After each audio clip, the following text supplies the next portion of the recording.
ID ரைடால விஜயபாஸ்கருக்கு 2 ஆப்பு வைக்கப்பட்டிருக்கு.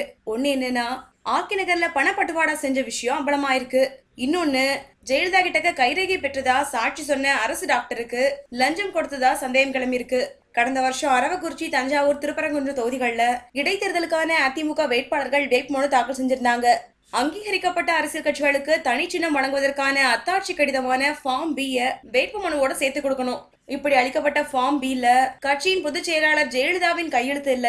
மருத்துவமனையில அதிமுகவின் பொதுச் செயலாளர் அனுமதிக்கப்பட்டிருக்கும் நிலையில அவருடைய இடது கை கட்டை விரல் பதிவை ஏத்துக்கணும்னு வைக்கப்பட்டிருந்த கோரிக்கைய தேர்தல் கமிஷன் ஏத்துக்கிட்டாங்க. அரசு டாக்டரோட அத்தாட்சியோட ஃபார்ம் பி ஏத்துக்கலாம் அப்படின்னு தேர்தல் கமிஷன் சொல்லியிருந்தாங்க. அதன்படி அரசு டாக்டர் பாலாஜிங்கிறவரு அத்தாட்சி அளிச்சாரு. இந்த நிலையில சசிகலா முதல்வராக ஜரூரா வேலை ஆரம்பிச்ச நிலையில திடீர்னு லண்டன் டாக்டர் ரிச்சர்ட் பீலே மற்றும் அப்பல்லோ மருத்துவர்கள் ஜெயலலிதா உடல்ல ஃபார்மிங் செஞ்ச டாக்டர் சுதா சேஷன் இவங்கெல்லாம் பேட்டி அளிச்சாங்க. அப்போ அவரது கைரேகை விவகாரத்தை நிருபர்கள் கேள்வி எழுப்பினாங்க. கைரேகை பதிவு வாங்கும் போது ஜெயலலிதா உயிரோட சுயநினைவோட தான் இருந்தாங்கன்னு லண்டன் டாக்டர் பீலே திட்டவட்டமா தெரிவிச்சாரு.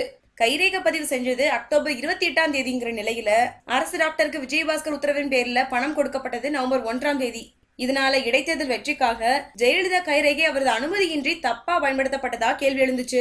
அரசு டாக்டருக்கு விஜயபாஸ்கர் பணம் கொடுத்தது லஞ்சம்ங்கிற கணக்குல எடுக்கப்படும் நிலையில அவர் மீதும் வழக்கு பாய வாய்ப்பு இருக்கு. அதனால ஐடி ரைடு மட்டும் இல்லாம அந்த ரைடின் போது சிக்கின ஜெயலலிதா தொடர்பான இந்த முக்கிய ஆவணமும் விஜயபாஸ்கருக்கு பெரும் தலைவலியை ஏற்படுத்துங்கிறது உண்மை. இதனால சீக்கிரமே விஜயபாஸ்கரோட பதவி பறிபோகும் வாய்ப்பு அதிகமா இருக்கதா சொல்றாங்க.